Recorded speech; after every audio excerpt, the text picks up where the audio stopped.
அப்படியே நிக்கோலாய் மதஸ்தருடைய போதகத்தை கைக்கொள்ளுகிறவர்களும் உன்னிடத்தில் உண்டு. அதை நான் வெறுக்கிறேன். வெளிப்படுத்தின விசேஷம் 2ஆம் அதிகாரம் 15வது வசனம்.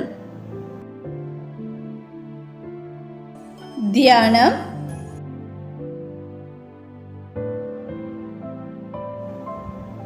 அன்பான தேவனுடைய பிள்ளைகளே, எபேசு சபையானது நிக்கோலாய் மதஸ்தரின் கிரியைகளை வெறுத்தது நிமித்தம் கிறிஸ்துவின் பாராட்டை பெற்றது என்பதை வெளிப்படுத்தின விசேஷம் 2ஆம் அதிகாரம் 6ஆம் வசனத்தில் தியானம் செய்தோம்.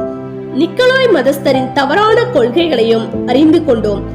பெர்கமு சபையின் காலத்திலோ சபைக்குள் இந்த மதஸ்தர்கள் கூடுதலாக காணப்படுகிறார்கள். பிளேயமுடைய போதகத்தையும் நிக்கோலாயாரின் போதகத்தையும் பெர்கமு சபையார் ஏற்றுக்கொண்டதாக கர்த்தராகிய இயேசு சபையை குற்றப்படுத்தவில்லை.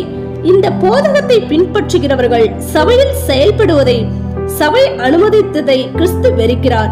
பொல்லாத தீய கிரியைகளை எதிர்த்து நின்று புறம்பே தள்ளும் திராணி சபைக்கு இல்லை. 4ஆம் நூற்றாண்டில் சபையை இடரலடைய செய்த இந்த பாவக்கிரியை இந்த 21ஆம் நூற்றாண்டில் பலனடைந்து செயல்படுவதை பார்க்கிறோம். பிரபலமான ஊழியர்கள் உலகமெங்கும் எழும்பி தங்களை தேவனுடைய பிரதிநிதிகளாகவும் மத்தியஸ்தர்களாகவும் தங்களுடைய வல்லமையான ஜபத்தின் மூலமாக தேவ ஜனங்கள் ஆசீர்வதிக்கப்படுகிறார்கள் என்று தங்களை காட்டிக்கொண்டு வருகிறார்கள்.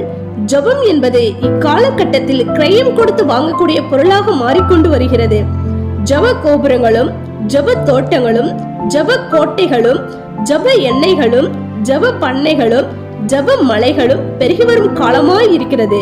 பாலாக் சபைக்கு வெளியே இருந்து சபையில் பாதிப்பை உண்டாக்கினான். ஆனால் நிக்கோலாய் மதஸ்தரோ சபைக்குள்ளே இருந்து கொண்டு சபையில் பிரிவினைகளை உண்டாக்கி ஆவியானவரின் வருகையின் நோக்கத்தை தடை செய்கிற சாத்தானின் கூட்டத்தாரை செயல்பட்டார்கள்.